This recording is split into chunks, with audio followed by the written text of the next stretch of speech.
So to me, this was the biggest shift or change for 2025 is the fact that now we're going into an era where makers and people that have always kind of been those low code developers we're utilizing a new way of building apps and creating that code, which is fully accessible by pro developers. And I think that's going to make Fusion teams so much more tighter. It's going to start making much more amazing applications. It's going to make things a lot easier to get that vision that a customer is telling you and working with them. And I still think we need people like us, like solution architects, to take that vision and prompt appropriately and properly to build these applications.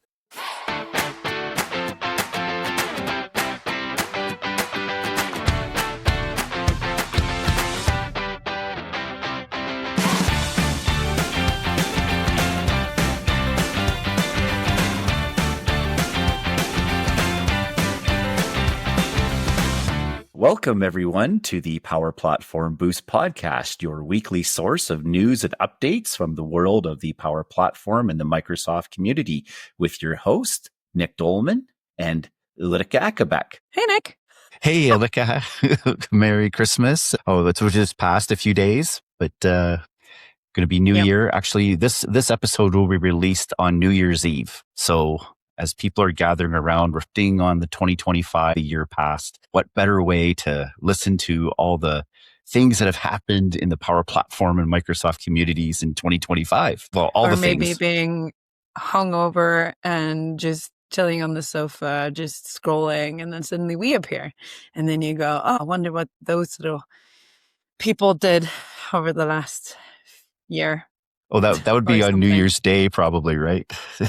Yeah, definitely. But either way, we're here to recap the 2025 and getting ready for 2026. Yikes. Which is going to be awesome. Yikes. No, come on. It's going to be an awesome year, I'm sure. Oh, definitely. But it found 2025 to me just went like a blur. It was so fast. I feel like I was still in Tallinn last week for that conference, and it's literally happening in 3 weeks, the next one, or 4 weeks or a month from now. It's crazy. Yeah. I know. Yeah. It's pretty awesome. A lot of things happened over the year, and we're going to cover some of the top things. And let's start with top news items. Top announcements, maybe? Yeah. What was your favorite thing of the year? I don't know your favorite. I think that the biggest thing that was the most impactful was the very fact that Microsoft said out loud at the Power Platform conference in Las Vegas that low code is dead as we know it. And I think we've been talking about this for a while. We've mentioned this on our podcast, but seeing things such as the rise of generative pages, code apps, the new thing they announced, vibe.powerapps.com, plus everything else going on in the industry in terms of looking at things like Lovable and Replit.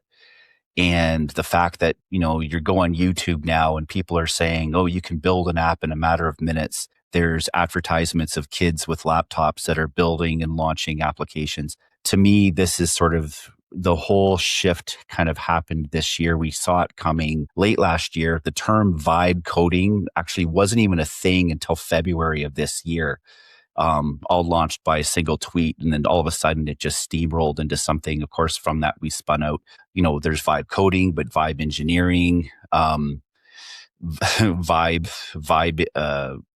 refactoring, all these vibe things that have kind of erupted from this. Now, of course, there's a lot of controversy with that, thinking, well, you're just going to give it a prompt, it's going to generate an app that you have no idea how it works. But on the other hand, and that's true, like you tell the AI to do something, it will gladly go and build it for you. But what I think what's cool about this new technology, especially in our space, is we've now got to the point where we're using true low code. And when I say true low code, I mean just conversational, regular language. And that's always sort of been the dream of being able to tell a computer to build something.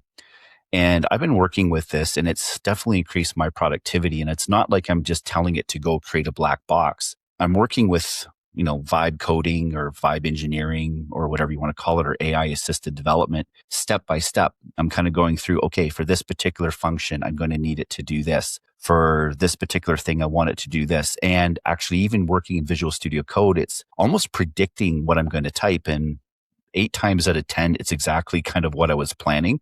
Other times it's not. Other times it shows me something that I didn't really consider as well. But overall, I still have, my hands are still on the steering wheel.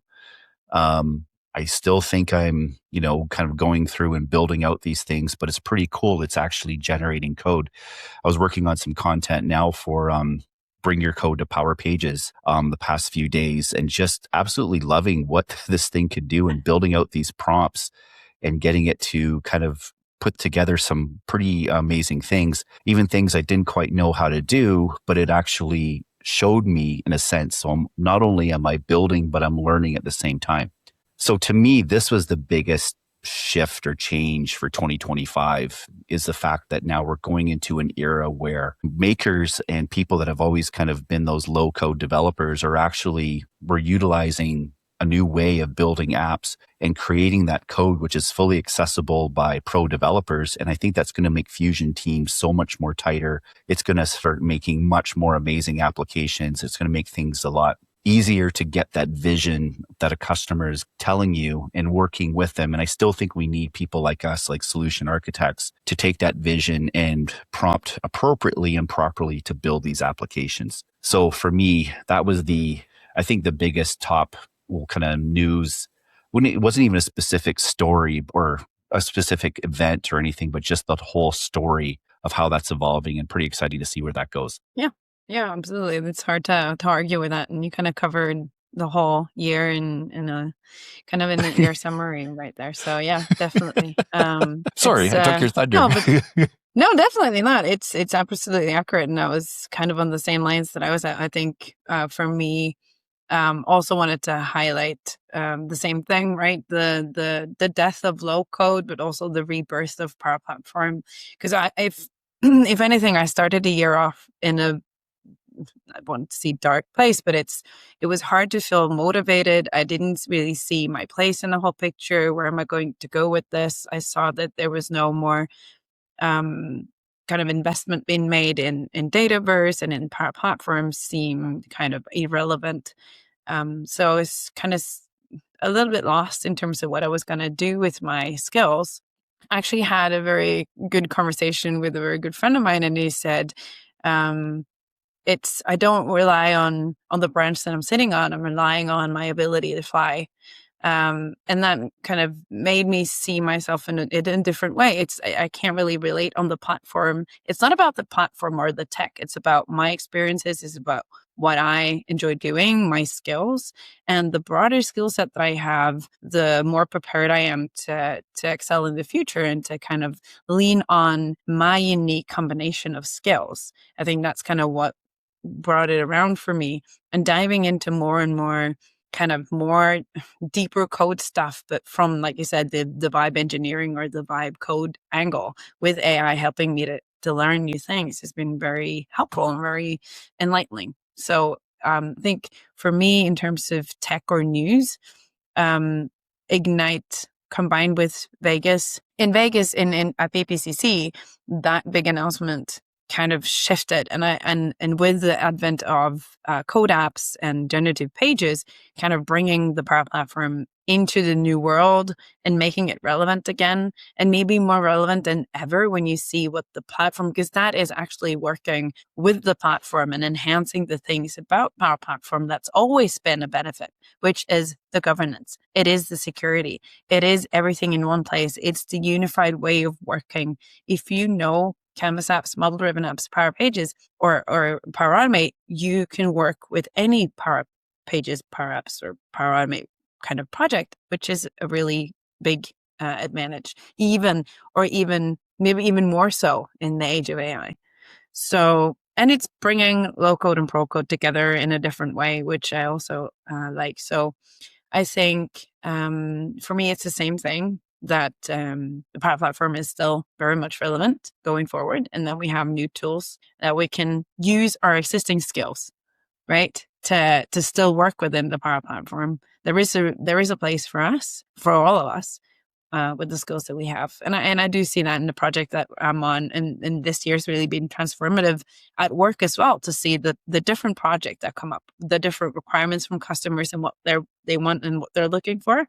I feel more than ever that my skill set is very very kind of actual. It's very in high demand. So that's been it's been a good year in that respect. So Yeah. definitely. And of course, work IQ, kind of the thought leadership around AI and how to embrace it as a company with the Frontier firm and the work IQ, founder IQ, and fabric IQ, bringing that all together. I see that the Microsoft is bringing all the different kind of home bases together in a new way, which also is very refreshing to see. So definitely that's the thing for me as well. Oh yeah, we're seeing the platform like the M365 Copilot and the Power Platform merge together. We talked about that a few weeks ago about, some of the things that we're seeing about the ability to access your model-driven app through the M365 front-end Copilot there and a lot of those things. And it's interesting you talk about the skills. I kind of feel the same way. Our jobs are definitely changed. They're definitely different, but those skills and that knowledge, or even that gut instinct that we have, is so important.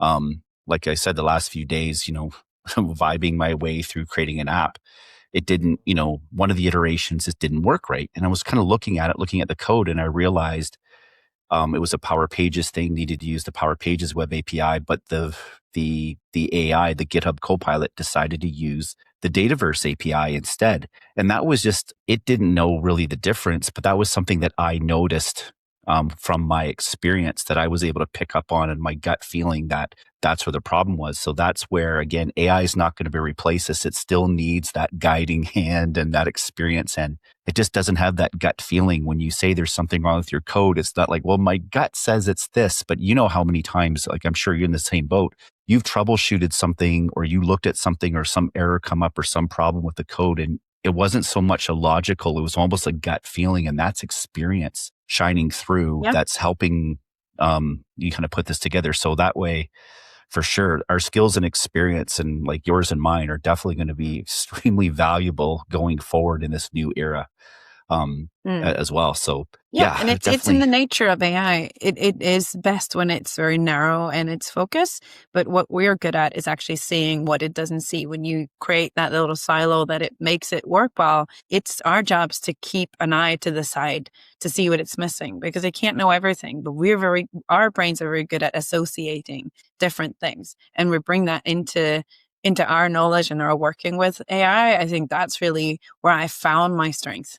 And it's been this past year, which is really refreshing. So that's a lot of fun. So talking about kind of learning and also we've gone to a lot of conferences this year. I think, you've had a busy year. Oh, yeah. What was your top conference or event? It's hard to say, because there's different factors that go into most, in terms of community and that interacting with people. In terms of, okay, let's just start with the party and the fun conference. I have to say, Dynamics Minds is still kind of top of mind. Just more the location and just the vibe of everything. Of course, the really good sessions and good discussions as well. From a learning perspective, I still giggle when I think of the panel with Steve Mordew, Yuka, George, and Mark, like 4 bald guys arguing about AI and the future of everything. Just that in itself was worth the price of admission plus everything else. Kind of going through, I really enjoy a lot of these smaller community events, like the Collab Days in Finland, the Baltic Summit that was in Poland. Nordic Summit, of course, is one of my favorites as well.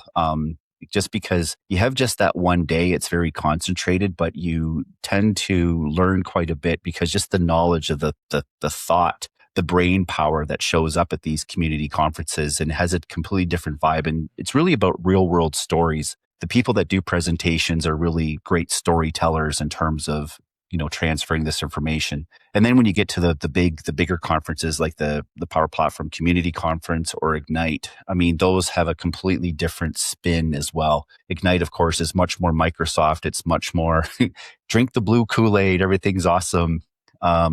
And it definitely has its benefits as well. Exactly. Power Platform Conference is like that as well. It's kind of that big show. It's all about the future, where I think the community conferences that I really like are about the here and now, or what problems people are solving. Now, in terms of my favorite, I don't, it's hard for me to really pick a favorite I'd have to probably say for this year, I mean, I probably think Nordic Summit was probably my favorite. But of course, they all rank super high. Holland was also really good. Looking forward to that. And then some of the other ones in the spring as well. I did miss a few due to scheduling and a few other things that have come up. So I didn't no way I can get to all of them, but a lot of the ones were pretty good, from the very huge ones to the small ones. Yeah. And my calendar for the spring looks pretty solid going forward as well. Yeah. What was your favorite? Yeah, I think in terms of community vibe and the kind of the social stuff around everything, it has to be Nordic Summit for me as well. Because of course, also I'm on the organizing committee. The best day of any conference, and this is kind of a shout out to anyone who's not gotten into to organizing yet. People, you're missing out. The best part of any conference is the thing that you miss. It's the day before when Auntie is popping his head up in the middle of a table, and then someone's knocking something over, and it's dividing candy in 60 paper bags. It's the fun dinner topic, talking about stuff with Gustav. That's the thing that I love the most, being so hungover and so tired in the morning. You can barely stand up straight and you have to assemble entrance thingies, but it's a lot of fun, right? So for me, the day before any conference that I'm organizing is absolutely the best, but also Nordic Summit for me was really nice. And but in terms of content and learning, I think I had the opportunity to go to attend a full day workshop at PPCC in Vegas, which was absolutely fantastic. So for me to be able to dedicate a whole day to sit down and learn and to dive into Foundry and AI stuff and agents that I really haven't touched before, but and feeling it's outside of my wheelhouse, but then also recognizing or experiencing that I not only were I able to follow along, but I did all the labs and I did it at the allocated time and I got what I was doing. That was a really good experience. And I learned so much, and I can't wait to have the time to kind of go through everything again and kind of reiterate and see what's changed and kind of start or continue to dive into that, which we're going to do also in preparation for the workshop that we're doing this year. Yes. At a few conferences, which is the curriculum for Agent Academy, which we are blessed to and be allowed by Microsoft to deliver as a workshop content. So I'm super excited to kind of dive in and continue that learning. Mm-hmm. So I think for me, it's kind of twofold. And I'm like you, for community and for networking and for kind of bringing together as a social activity, I love the local Nordic Summit type smaller conferences. But for learning, of course, you get all, like I said, the masterminds together at the place like Vegas. So that's absolutely one of my favorite things. Yeah. So talking about learning, and you touched on it a little bit, what was the thing you learned this year that's kind of the highlight of 2025, do you think? It's never one and done, right? There's always learning. I think going through next year, I'm going to tell you to just pick one thing. You can cover everything for all the topics. I know. And not leave anything for me. Come on, dude. This is not working. Choose one thing. Challenge. Choose one thing. Well, I think part of what I'm actually diving into now is actually kind of learning React, the framework, because it's interesting. The reason I kind of chose it is, well, first off, the generative pages, the code apps, the Power Pages, single page applications, like even the non-Microsoft things like Replit and the Google Firebase and all these things, I believe they generate React code. So React being a JavaScript framework for user interfaces, it's basically just taking HTML and kind of spinning it around, making it kind of work a little bit backwards, but look better in terms of its JavaScript generating HTML, but kind of doing it in a state machine. So we're not doing those page refreshes. It just makes the whole app more responsive. And I've been learning it not by kind of going through kind of step by step, but rather like vibe engineering and seeing the code that gets generated, reading through the code, debugging it a little bit, and kind of getting a good grasp on how the whole structure works. And to the point where would kind of force me to do it was the session I'm doing in Talon is called Learn React Before You Need to React. And I'm basically learning React. So reacting to the session that I put in. But I think for anybody, even the low code makers, it's actually relatively accessible. It's not that you have to be a full stack pro code developer, start with a blank screen, but understand what GitHub Copilot or some of these other AI tools are generating for you. And then again, once you have the more of that experience, you begin to pick up, like I said earlier, those gut feeling instincts of why isn't this working right or why isn't this formatted right? And if you already know, like I know HTML, I know JavaScript, so these things work really well together to kind of learn that particular framework. So really, I think in terms of what's been sticking in my head or what's very top of mind, because like I said, I've been working on some content these last few days, is definitely that. And I know a lot of people are sort of heads first diving into Copilot Studio and everything like that. And that definitely is on my learning path. When the Agent Academy went out, I went through that content. And I mean, a lot of it was a review, but there was a few of those aha moments like, oh, this is how this works, or this is how it's supposed to be.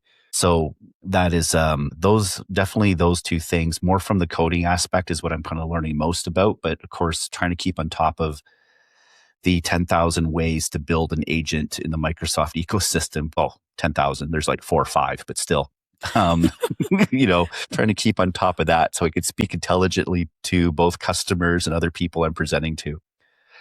So yeah, that's sort of my big learning focus this year, is to continue on this path of learning the new way of building applications. Yeah, definitely. And I think that's on all of our lists, basically, right? Because we need to understand what's going on. And also see, when I work with GitHub Copilot, especially with Power Pages projects or any code project, the code is very fluffy. And because I don't know React, I'm not professionally taught React, I'm kind of reading through it and I go, yeah, this makes sense. And I understand what it's doing. It's very good at documenting what it says. But then I have no way of knowing, is it really necessary with all this code? Because to me, it's like, wow, this is a lot. And I get that you need kind of error handling and testing and timeouts and but I also find that it's very fluffy. So what I want to do in terms of, if I wanted to learn React, is I wanted to go about it learning it the old way, to actually sit down, do a course, and then have a pet project on the side to apply what I'm learning, just so that I'm able to down the line kind of keep it a little bit in check, the code that AI is creating, to kind of know if it's necessary or not, know when it's just creating fluff. And if I ask it to downsize the code a bit, then understand what it's removing and what it's adding. I still find that I need to help it along. It's not really, I don't know. I have a challenge with a grid view, for instance, right? You have, my knowledge of CSS is actually more profound than what GitHub Copilot can help me with. So I'm finding that I need to up my game to be able to use these new code tools.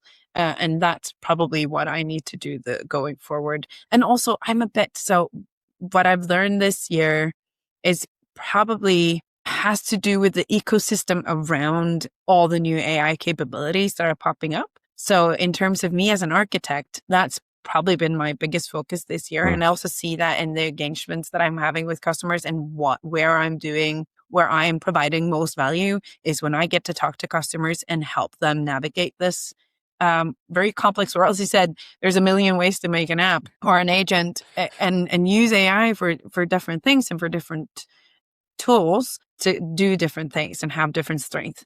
So actually helping customers navigate that's probably been my kind of the thing that I've felt like I've had most to give this year.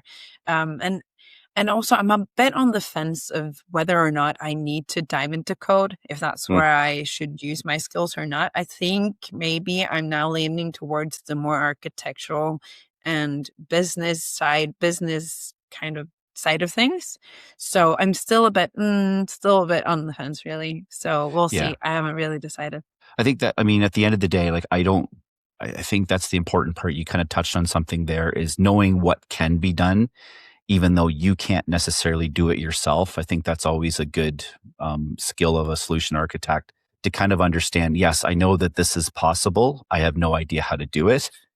And then, yes, I can ask AI to do it. And it's interesting you say the fluffy code. Like in my own iterations, like I look at the first or second attempt that I did to create a particular React app that I'm working on. Looking at that code, I'm like, this is half baked. Like it's passing parameters and hard coding other ones. Like this isn't how it should be. And again, this is part of the experience of, at the end of the day, it's fingers on keyboards that is really going to help us learn. And I like to think over the past week or two, I've learned a lot looking. It's almost like you say, look at the code that you wrote 10 years ago and it's probably embarrassing. Yeah. It's look at the code that you prompted a week ago and it's embarrassing.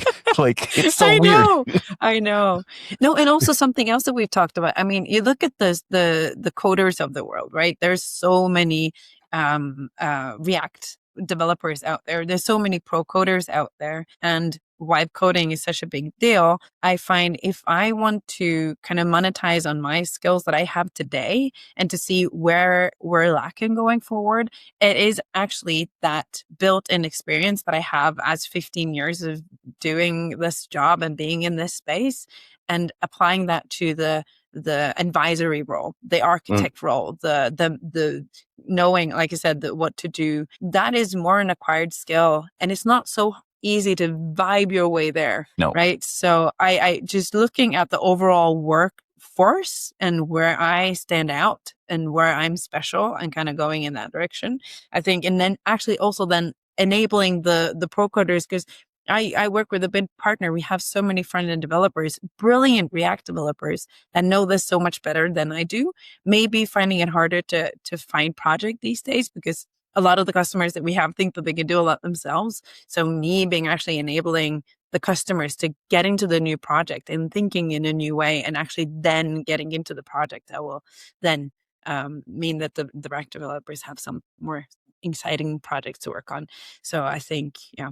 It's still a work in progress, but I do love to tech as well. I realize that, so I'm gonna be bored out of my mind and go crazy if I'm not fingers on keyboard, like you said, touching the code, fiddling with it. I absolutely love it. It gets me going. So I need to do that as well, because that's just how I roll. But I don't think that's going to be my priority. Yep. Yeah, it's definitely interesting times. Oh, yeah. So we kind of touched on it a little bit. So 2026, you always say in the beginning of the year, this year, I'm going to not go to all the things. I'm going to look at my travel schedule, but I know that 2026 is probably going to be your busiest year yet. So what do you kind of hope for the new year? And this is where you get to set some, what is it called? New Year resolutions for yourself that you can break down the line. Well, I mean, you know me, I'm always goal setting. I always got plans. I always have ideas. I have a bucket list of things that I want to do. It's interesting. So yeah, no, this year in terms of my overall goal, I definitely want to up the YouTube game. I'm making a public statement here. If anybody noticed, I was posting a lot on this channel, the Boost channel, like a lot of my YouTube videos around the summer. I shifted off back into my own channel again. I haven't posted since September, but that will change. I have a few different ideas for a couple different things, but basically that's really I'm seeing where there's a lot of opportunity there for doing content. But for me, this is something I enjoy doing. I enjoy putting the videos together. I enjoy kind of the editing process. Of course, with AI, it helps with a lot of different things. And so this is my overall kind of plan for 2026 is to kind of build out that channel. I have a couple other side channel ideas as well. You know me, I can't just do one thing. And I wish you could, but, I know. So there's that. Definitely some of these conferences, I'm trying to be a little bit more pragmatic around that too. But of course, already this year, there's at least 3 or 4 trips planned up until July. Nicely, though, that some of these conferences in terms of timing are kind of coming together. I am not applying to certain conferences.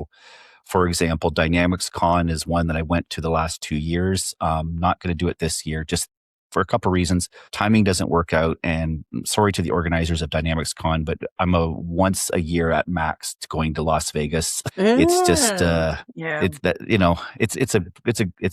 it's all right, but it's just sort of it's eating. A friend of mine described it once. It's like eating Kentucky Fried Chicken. You get a craving once a year, you have it, you're good. You're good for a year. Yeah. And Definitely. then there's a few others that I'm not going to I've never been to. For instance, the European Collaboration Summit, I think it's called. It's in mid-May. I know a lot of our friends are going. I'm seeing on LinkedIn that they've been accepted as speakers. Won't be at that one, but I will be planning going to Tallinn, to MVP Summit, of course, Color Cloud, Canadian Power Platform Summit. Yeah, plan to be there. We got quite the You're organizing, so I yeah, hope yeah, you yeah. would We got be quite there. the I'm going to be there. Yay! Yeah, it's going to be pretty cool. We have a lot of things planned. Of course, workshops. Of course, Dynamics. The folks that put on Dynamics Con are having a Dynamics Con regional the day before, so it's going to be a great weekend of business apps right before the MVP Summit. And then Dynamics Minds, European Power Platform Conference as well. Thankfully, one comes 1 week right after the other, so that helps travel.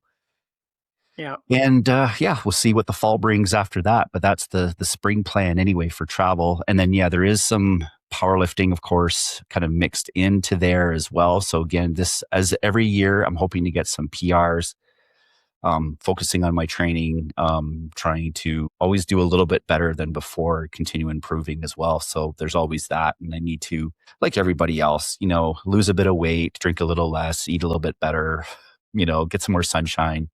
All the things I've been trying to do, and just having a new year just sort of reiterates point to continue on. Yeah. So Yeah, I think that goes for a lot of us.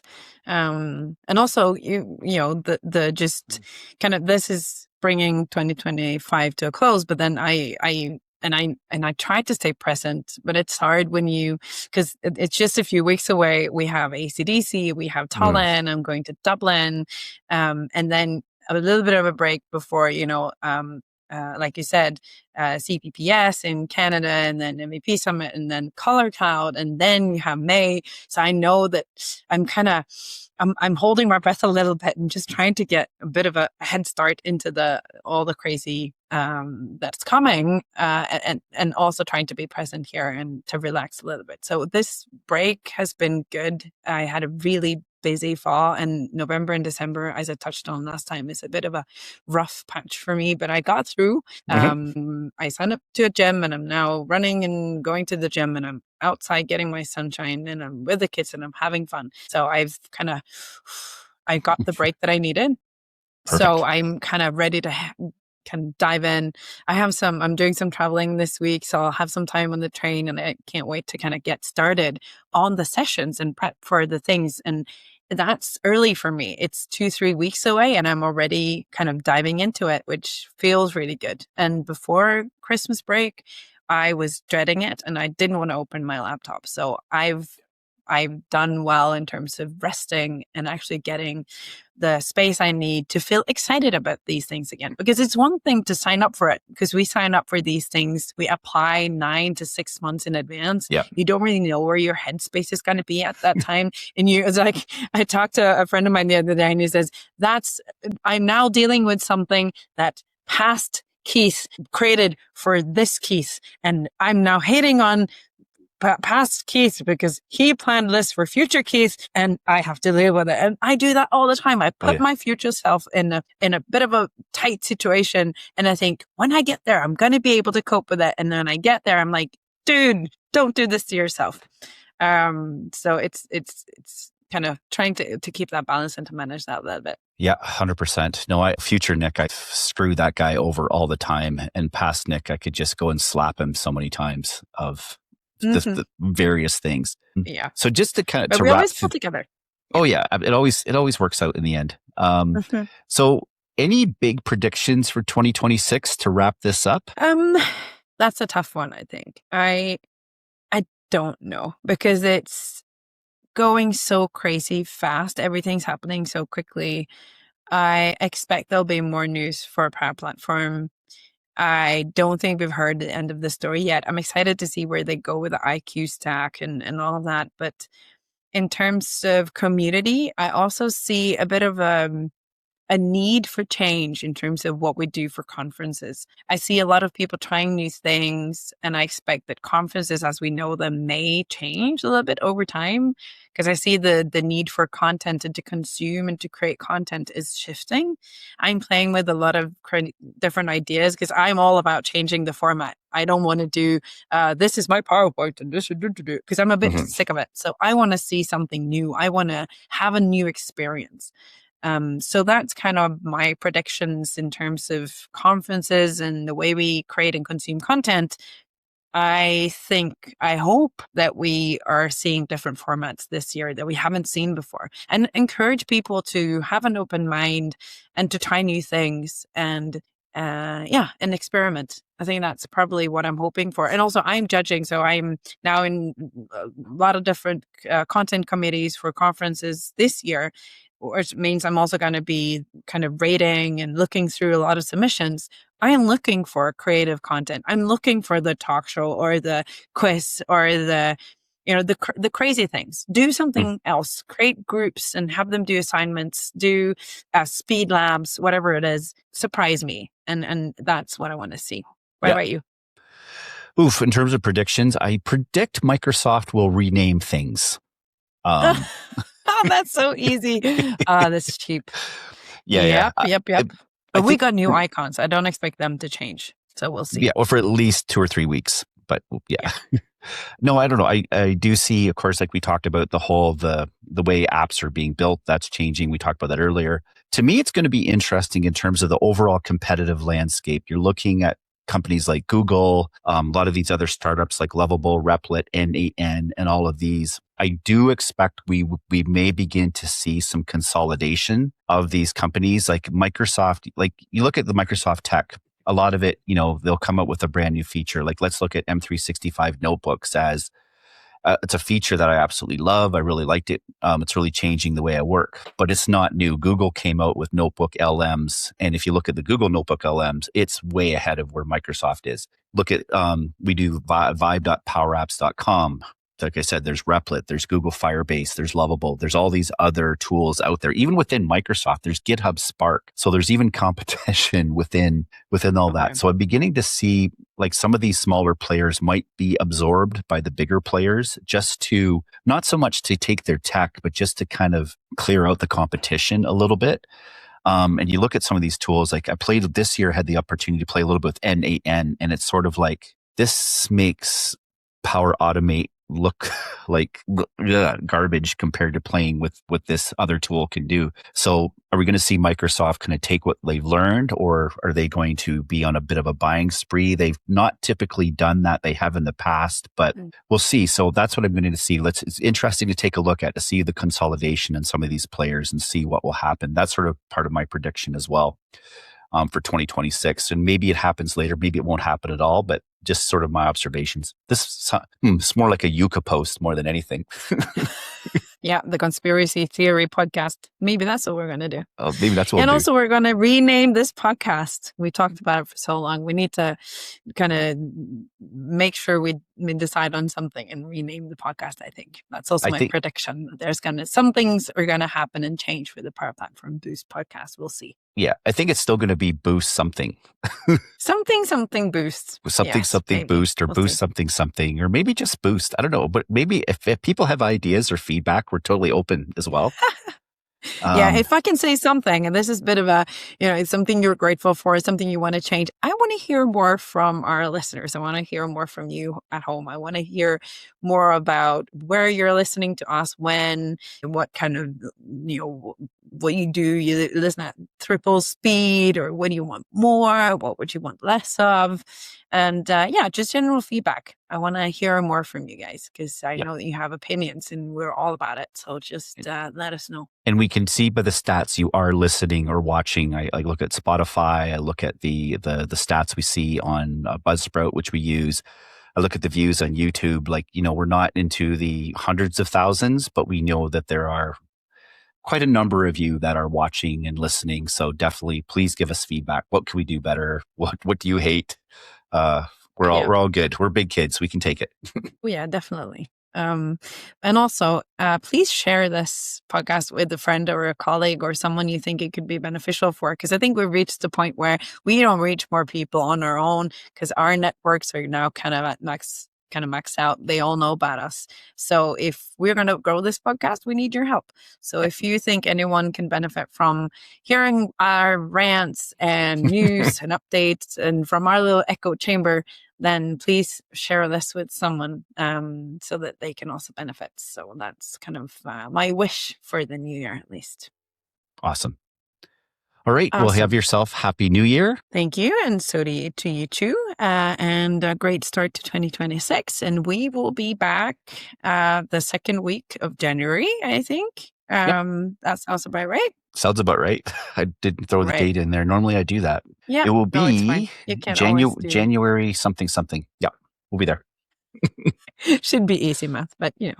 Yeah. All right, guys. Have a lovely time over New Year's, and we'll catch you guys later. Okay, bye-bye. Bye-bye.